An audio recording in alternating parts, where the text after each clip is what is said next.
Well, here's a video explanation for essential question number 2 in spring 2011, and this is example 6 that we have. This one is another one of those mountain-shaped things, similar to number 5, except this time instead of using a geometric gradient, which gave you the shape that went like this, what it's a linear gradient because it goes up by each time from time period 1 through 8. It goes up by 1.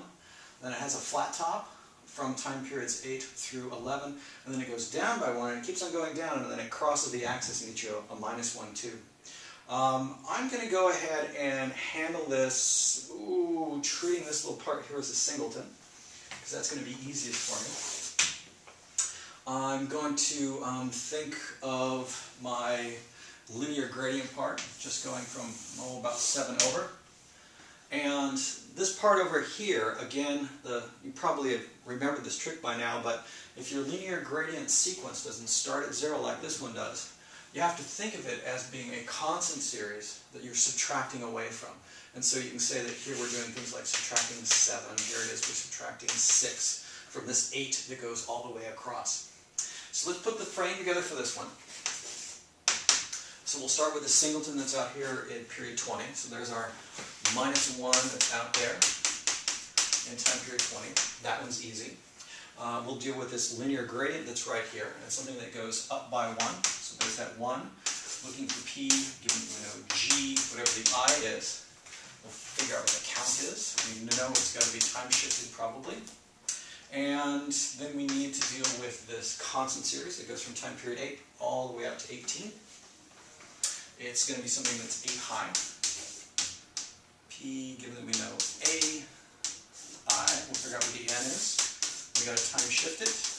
And then finally, this linear gradient gets subtracted away from the 8.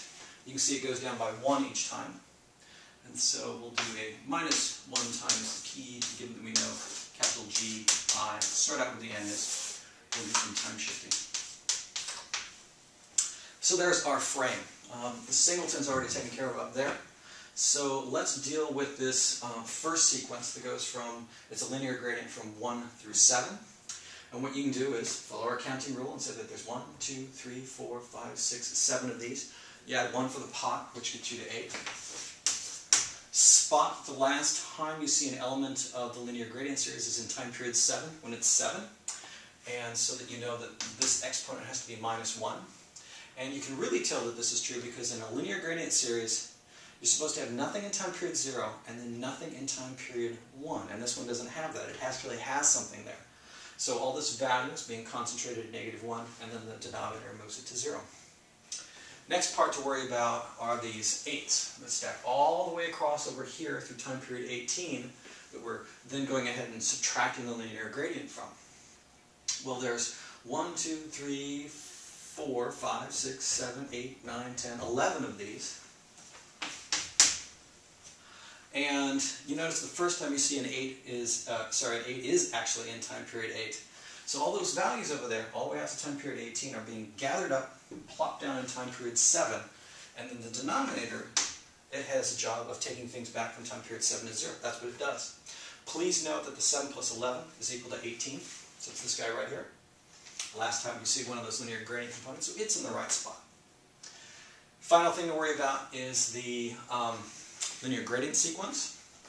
And so you've got the first subtraction from it right there, the second one there, third one there, fourth, fifth, sixth, seventh. So that there's 1, 2, 3, 4, 5, 6, 7 subtractions.